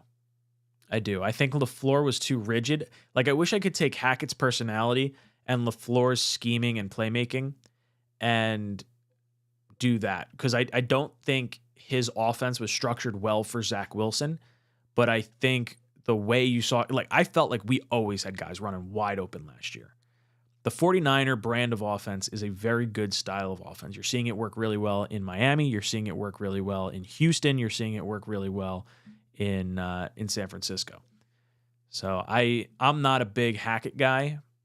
I'm a big Hackett guy because of his personality and because he got Rodgers here. But I don't think any of us were banging down the door to get Hackett here if it didn't mean, like, if you said, oh, Rodgers isn't coming, I wouldn't be for the Hackett signing, I don't think. Ronald Perry says, yeah, too many holes for a first-round quarterback, not to mention Jets don't draft quarterbacks well. I also think there's some level of pressure that gets put on quarterbacks coming to New York when there's such high expectations, like a Sam Darnold, like a Mark Sanchez, like a Zach Wilson, because a lot of quarterbacks, you don't have to get crazy high at the top of the draft. I would rather trade up for a quarterback after having a strong team surrounding him. Like, I have more faith that Douglas is going to find the right guy the second time. A lot of people are saying, hey, you got to get on Joe Douglas's case, no backup quarterback, wide receiver rooms in shambles or lacking. I'm a very big Joe Douglas supporter. I think he's the best GM that I've ever seen on this team. I would prefer to give him a second crack at it rather than a new GM coming in, needing all his own new players for whatever new scheme, a new head coach and everything. I don't like the constant turnover that we have, and I think Sal is a good coach.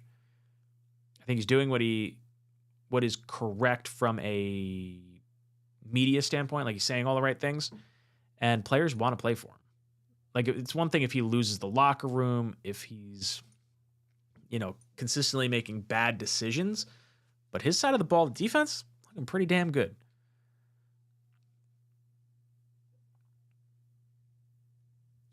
The Wedge says, the reality is that we need to win this game. Just win, Zachy. It doesn't matter who the quarterback is. We just need to win this game. I just want to see a win.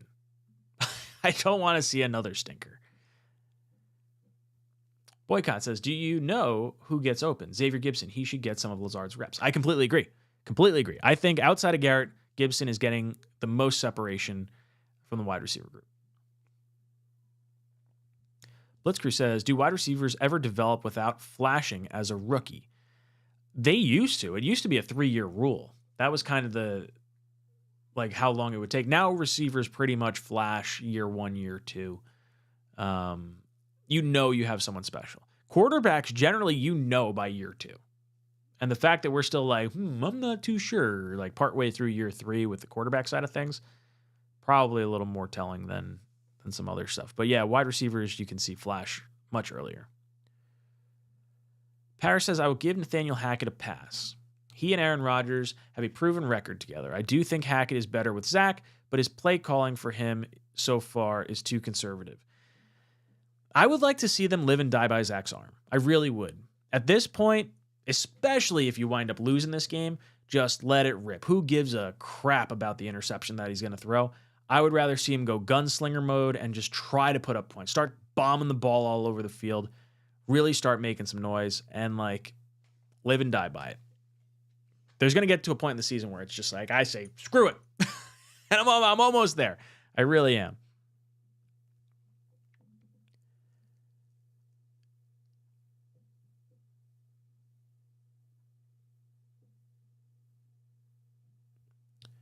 Boycott says, we've seen plenty of throw-ups to Garrett. He constantly drops them, sometimes because the pass is late, sometimes because he's just too small. I think a lot of it's not so great passing. Zach had one. There's a few where Garrett almost got his feet in, but it's absurdly great catches for Garrett to even have a shot at some of these. And then he's getting hospital balls thrown at him too. Zach's gonna get someone hurt. It hasn't happened, but Brees took a few big time shots on throws that probably were a little more ill-advised. And there's something to be said for that. Garrett Wilson said it earlier in the offseason. Man, Rodgers throws a really nice catchable ball, which means the quarterback that he was getting passes from throws a ball that isn't necessarily catchable. I think that was the wording that he used. But it was, man, he's got nice touch. All right. Where are we at in our show now? We are at the hour and 46-minute mark. All right. I think I feel pretty confident wrapping this up here from a keys to the game standpoint. So let's go over this one more time. Raiders could be without or have a different combination of offensive linemen, particularly at the tackle spots. So going with the over or the higher on the Underdog parlay. 1.5, or was it 2.5 sacks? 2.5 sacks? Yeah, for Aiden O'Connell. Get after him. Jets are going to get that done. Zach, I do think with the offensive line, probably going to have more than 2.5 sacks. I think you'd wind up doing both those on the higher end. Now, as far as Max Crosby, you got to try and chip him. Put a tight end on that side. Don't let him get a free release. If he's rushing straight at our right tackle, it's going to be a problem. It's going to be a problem. Don't do the same thing you did with Billy Turner. Got to be able to create some level of security for Zach. Roll the pocket out. Make it easier. Garrett Wilson, tight end, Brees. Have him work down the progression like that. Half the field. Let him roll out left and right. Whichever one maybe the defense sort of dictates. Maybe you motion one guy over to one side. I don't know. It's frustrating. I really just want to see some consistently good play. I'm pulling for Zach. I want to see Zach do well. I'm a Zach fan. I wanted us to draft Zach. But I want him to be on a short leash. I think there's too many good players on this team and too much talent on this defense to waste a second year on this level of quarterback play. Call it right, call it wrong. That's where I'm at on this. All right, boys and girls. I'm going to go live before the game on Sunday. We'll do a little pregame Q&A for anyone with some last-minute thoughts. And then I'm going to go live with Green Bean for the Talkin' Jets, or on the Talkin' Jets channel for the game. Should be a lot of fun. Looking forward to doing that with him and Jeremy. And hopefully we get to see a win. Fingers crossed. Boys and girls, it's been a lot of fun hanging out with you tonight. If you want to support the channel, head over to Underdog Fantasy. Use promo code JETS247. Get a $100 match on your first deposit. And help support the channel. So, thank you guys for wasting some time with me. I enjoyed wasting some time with you. This is Jets Talk signing off. JETS!